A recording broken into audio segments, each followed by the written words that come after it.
Hello, folks.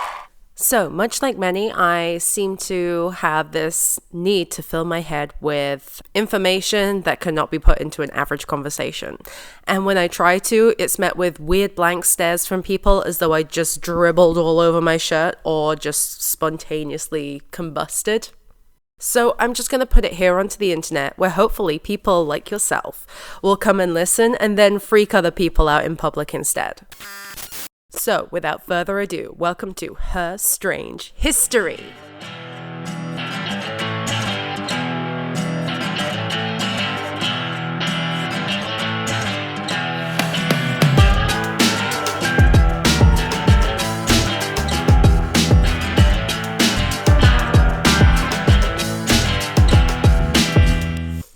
So today's topic is all about mushrooms. Pepe, you want to tell me about your history with mushrooms? Don't lie to me, Pepe. I know where you've been. I know your history with the po-po. So whether it's your freaky uncle growing questionable mold in his shed, your weird cousin on his gap-year, or Nigella who just has the ability to turn a porcini into porno, we all love a good shroom. By the way, if you don't have a weird cousin, you are the weird cousin, and that's just the rule. Take it from the weird cousin. The history of this little vegetable bellend takes its twists and its turns and goes back, and even further back, than ancient Greece. Mushrooms have been consumed since the earliest history. The Paleolithic Red Lady of El Myron, who was buried nearly 19,000 years ago, was a mushroom eater herself, and a hunter named Ozai carried a pouch of medicinal mushrooms, which we can even see when he was killed 5,300 years ago. Now, in 1992, Terence McKenna wrote a book called Food of the Gods. In this book, it basically explains the stone ape theory, where he mentioned there's possible evidence dating way back 100,000 years ago. Due to the desertification of Africa, humans started retreating to shrinking tropical forests, following the cattle herds whose poop attracted the insects, which were apparently part of our human diet. So it's kind of like an ancient origin story of Colin the caterpillar, just a very different kind of chocolate. According to his hypothesis, humans would have detected Psilocybin cubensis, due to it often growing in the cowpats. Ingesting the mushrooms was apparently evolutionary advantage to the humans' omnivorous hunter-gatherer ancestors, also providing humanity's first religious impulse. He believed that the psilocybin mushrooms were the evolutionary catalyst from which language, projective imagination, the arts, religion, philosophy, science, and all of human culture sprang.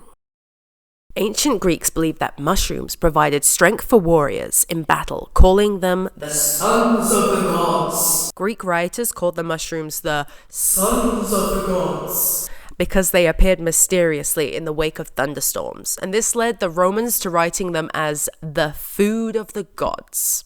Now, know what you're thinking? The Romans were basically the jocks who went to the nerds, aka the Greeks, and were like, "Hey, can I copy your homework?" And the Greeks were just kind of like, Okay, but make it a little bit different so that we won't get in trouble. The Romans were particularly fond of the rich flavor of the Amanita caesaria, the aptly named Caesar's mushroom. We should totally just stab Caesar! Serving mushroom dishes to one's guests was a mark of class and wealth. So back then it was like getting the Choco Liebkne's out instead of the custard cream. Due to this practice, mushrooms in general became a symbol of high society. Both the Romans and ancient Egyptians crafted laws to prohibit commoners from consuming mushrooms so as to savor and reserve them for the nobles and the higher class. A bit like they do today with cocaine. First century Roman poet Martial even stated, "Silver, gold, and fine cloak. These are easy to send my messenger with. But trust him with the mushroom? That is difficult." Now, it's also important to note that whilst they deemed the mushroom as such a delicacy, they didn't have a lot of ways to differentiate the tasty kokoro ones from the poisonous death cap ones. The deadly ones might have been tasty too, but I guess we won't really know. Wouldn't it be hilarious though if the names got switched around and the Romans were one step away from being metal as fuck? Anywho, so sometimes the death cap mushrooms would be digested and used for deliberate poisoning, the most famous incident being Emperor Claudius, to which after his stepson Nero took the title of emperor. Pretty suspicious, if you ask me. So you remember how I said the Greeks and the Romans were calling mushrooms food of the gods or the son of the gods? Well, there are theories to suggest that the Greeks were using hallucinogenic mushrooms to trigger the visions in the Oracle of Delphi, as well as the Eleusinian mysteries, where initiations for the cult of Demeter and Persephone took place. In fact, some scholars that you might even have heard of, such as Homer, Plato, and Aristotle, were said to have attended. Other ancient carvings and writings tell us that Aztecs used a substance called teonanacatl, which means flesh of the gods, that many believe were magic mushrooms. So, what if the Romans were the jocks, the Greeks were the nerds, and the Aztecs were like Wikipedia? Looking at the ruins in Central America, historians believe that the Mayans and the Aztecs could have been using hallucinogens to, again, connect with God. In fact, when it came to the colonization, Francisco Hernandez de Toledo, the physician to the King of Spain, wrote about the mushrooms he saw these tribes in Central America eating, in which his words were, "It caused a kind of madness, bringing before the eyes all kinds of things, such as wars and the likeness of demons." So the Spanish Catholics were like, Not too happy about this. and they were just like, oh dang, their religions and rituals are providing actual visions. We can't have our people eating this stuff and being not Catholic. Tell him it's the work of the devil. And thus it became underground until the 20th century. While some historians state that when seeing a mushroom in ancient carving and statues, we are seeing what we want to see, I will agree it's a natural thing that we want to do. It's like when boomers see a fake AI movie poster on Facebook and book a movie night with Debbie in their diary so they can watch Tom Holland in the remake of Clockwork Orange. I'm sorry, Debbie, but you might have to cancel that babysitter. There is confirmed use among several contemporary tribes of indigenous people in Central America, including the Mazatec, Mixtec, and Nahua, and the Zapotec. So let's fast forward a couple of thousand years to America, 1955, when Robert Gordon Wasson, a banker, takes a little gap year to Mexico with his wife. Upon their travels, they found a cute little Mazatec ritual where these people were having psilocybin mushrooms. So first Rob was like, whoa, they look like a bunch of fun guys. I'm sorry, but I had to do that at least one time in this video. But then he was informed that the ritual was mainly for locating missing people. So Rob was like, oh yeah, totally forgot. By the way, I'm missing my son. So like, can I come in now? And this lady called Maria Sabina Magdalena Garcia was like, well, I guess you do need our help. And I guess you do seem like a couple of fun guys. Sorry. So Rob apparently took these mushrooms and he learned so much about himself in the universe and the space of time in those 5 to 7 hours than he did in the past 12 years of his life. He was so stoked about this experience. Rob took a picture of Maria and she was all like, Ew, no, don't show anybody that picture. And he was like, Oh my god, you look well lush, babes, but okay, I promise I won't show anybody. So then Rob takes it back home and publishes an article in Life magazine called Seeking the Magic Mushroom, which included a photo along with her name and the community that she lived in. Don't you hate that when you tell your friend not to post a picture of you because you think you look gross and then they do it anyway? And not only that, they tag you and then it's just like, you've ruined my life forever. Well, in Maria's case, it actually did ruin her life forever. She was ostracized from her community, jailed for supposedly selling drugs to foreigners, and her house was burned down, and her son was murdered, and then she died in poverty. You know what Rob got? More money and fame. Yeah, and funding from the CIA MK Ultra project. Which, by the way, I might do a video of that because damn, there's a lot to talk about there. But you know what all of this teaches us? This story with Maria Sabina Magdalena Garcia. Don't do drugs? Of course not. It teaches us not to give them free to a rich guy from America. So anyway, Rob releases this article in Life magazine and America is so hyped. In particular, Tom Leary read the article and was like, hey, that looks like a fun guy. Sorry, I'll stop. And he began experimenting with them at Harvard University. You see, Tom is the weird cousin. Everybody has one. It's like the laws of nature. So, it's important to note that since 1959, the hallucinogenic drugs mescaline, peyote, and psilocybin were totally legal to purchase if you had them for investigational use. In fact, thanks to good old capitalism in America, synthetic psilocybin was being sold by multiple companies, and not just to anybody, like your weird uncle in his shed, but to experts who were qualified with scientific training and experience to investigate the safety and effectiveness of these drugs. So Timothy Leary and his buddy Richard Alpert were like, hey, that's totally us. That's us guys. That's those fun guys. Okay, seriously, I will stop now. It's okay. For now, I'm just going to call them Dick and Timmy because, like, it's so cute. The Adventures of Dick and Timmy. So, Dick and Timmy created this research group in the university to investigate an experiment with psilocybin mushrooms, which would later be referred to as the Harvard Psychedelic Club. It's a cool name for a band. So, the Harvard Psychedelic Club, or the HPC, conducted the first experiment with 38 volunteers from different backgrounds to see if the individual's surroundings would change the outcome of the trip. So, they made a calm and soothing environment. And it was the 60s too, so picture lava lamps, maybe one of those egg chairs. I don't know why, but it just seems comforting to chill inside a giant egg. Anyway, so 75% of the subjects in general described the trip as pleasant. 69% were considered to have reached a marked broadening awareness. 167 subjects in total participated in the study in 1960. At the end of the study, 95% of the subjects declared that psilocybin experience had changed their lives for the better. Those are pretty cool looking numbers for Dick and Timmy. However, I have yet to mention that 2 people in that room who weren't part of the experiment were also tripping balls. And you can guess who they were? Those are boys, Dick and Timmy. Big sus and not so hot for the rest of the board at Harvard. So already they're like, OMG, Timothy and Richard are playing and partying. We're gonna watch out because we'll totally get them fired.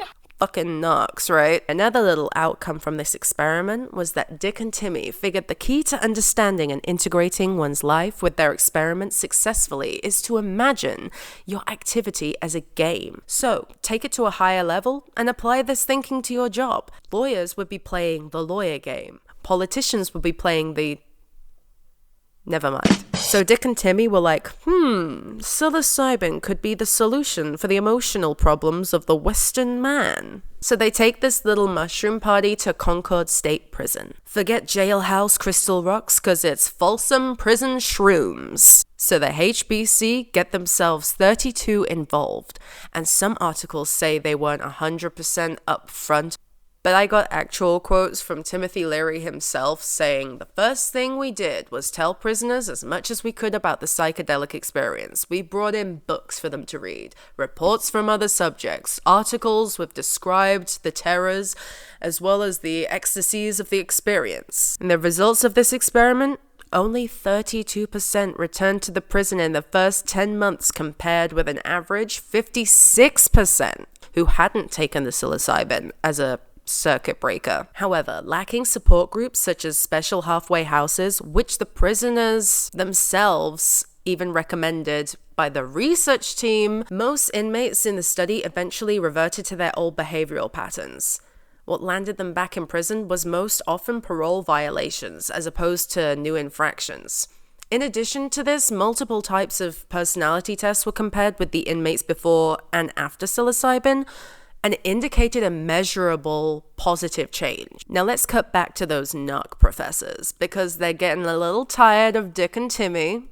The other professors were struggling to see Dick and Timmy's experience as legitimate. They just saw it as a cocktail party disguised as work.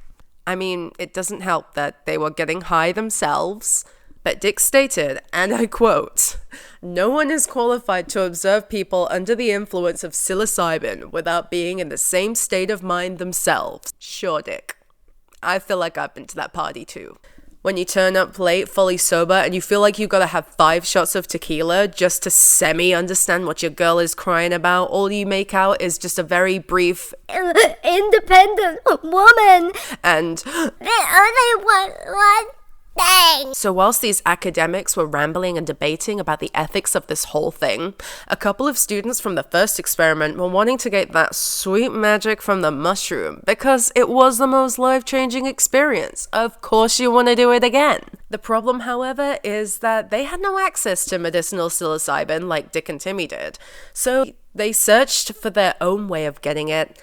Because the drug had only just started becoming a thing in America about 3 to 4 years ago, this reduced students to buying some pretty questionable substances from shady guys or gals outside the campus of Harvard. But it was nowhere near the same. It was actually some pretty gross stuff. And it resulted into gossip and more demand, thus creating a sort of black market just outside the campus of Harvard. It's basically the equivalent of, Mom, can we get mushrooms? No, we have mushrooms at home. but the mushrooms at home were actually some really harmful stuff that were causing some students to be rushed into hospital and some even put in long-term psychiatric care. As a result of this, the teachers that were trying to get rid of Dick and Timmy had more fuel for their fire. However, after a discussion with the head of Harvard, it led to the guy just saying, Students will not be permitted to take part in the experiments anymore. "Great job. Now, what about the black market and the questionable substances just outside your campus? Not gonna do anything about that? No? Great. Good job. Good job. It's amazing. Well done. Yay." After a couple of years worth of experiments and research on the psilocybin mushroom, our boys at Harvard were declined for their contracts. However, the reason as to why was never fully clear in my research. Some say it was because they weren't attending enough classes. Some say it was because they were giving psilocybin mushrooms to the students outside of their experiments. However, our boys were pretty cunning and used the remaining year of their contract to stock up on psilocybin mushrooms and get the fudge out of New York. Cut to 1970, the Beatles break up, people have sideburns, and magic mushrooms become illegal. It's not a good decade. Psilocybin mushrooms are listed as Schedule I drugs under the United Nations 1970 Convention on Psychotropic Substances, which was enough ammunition for the launch of Nixon's incredibly racist and failed war on drugs. So a definition of what Schedule I drugs are is basically drugs that have a high potential for abuse or drugs that have no recognized medicinal uses. However, psilocybin mushrooms have had numerous medicinal uses. In 1997, a university in Zurich investigated the psilocybin mushroom again. They found similarities in schizophrenia patients and those under the influence of psilocybin. From this, we learned the term ego death. The definition of ego death is a complete loss of subjective self-identity. Further studies have found that psilocybin chemical structure is extremely similar to serotonin, and therefore can be an ingredient for medication to help depression, anxiety, or even PTSD. In 2020, Oregon became the first US state to decriminalize psilocybin and legalize it in therapeutic use. However, I should say that selling or consuming without a license or prescription may lead to fines or imprisonment. In 2022, Colorado legalized consumption, growing, and sharing for personal use. Other jurisdictions in the United States where psilocybin mushrooms are now decriminalized include Ann Arbor and Detroit, Michigan, Oakland, and Santa Cruz, California, East Hampton, Somerville, Northampton, and Cambridge, Massachusetts, Seattle, Washington. You get a mushroom! You get a mushroom! You get a mushroom! Everybody gets a mushroom! So, to conclude our little adventure and information and theories on the mushroom, whether it be psychedelic or just plain yummy, has a lot of strange history and proceeds to surprise me, and hopefully you, more and more medicinal methods are being found, and more stories are being told around the world. Mushrooms are being investigated, and as mentioned, more places around the world are beginning to see it as a tool instead of a weapon of self-destruction. Obviously, my opinions are mine, and yours may differ, but it doesn't make them any less valid. Let me know in the comments what you think about mushrooms, if you have any other stories that I might have missed, or maybe you just have a pretty sweet recipe for garlic mushroom gnocchi. Leave a like and subscribe. I have been L.A. Matisse, and this has been Her Strange Histories. Uploading every Sunday with strange stories and totally cool tales. Until next week. Bye! Why are you still here? Go. Seriously. Stop watching. I'm hungry. Okay, for real, go. Bye!